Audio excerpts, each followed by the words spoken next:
السلام علیک یا ابا عبدالله الحسین. امروز روز دوشنبه 2/4/1405 در محله بزرگ دروازه در مراسم دعوت شاه حسین گویان این محل قرار گرفته ایم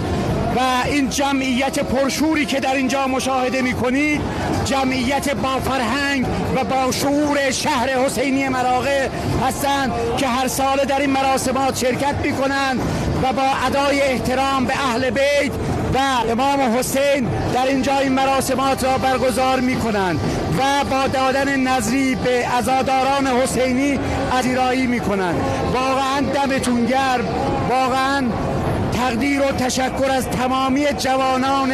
حسینی مراغه که با هیئت‌های با نظم خود به این مراسم صفا می‌بخشند. اجرتان با امام حسین، ان شاء الله که همین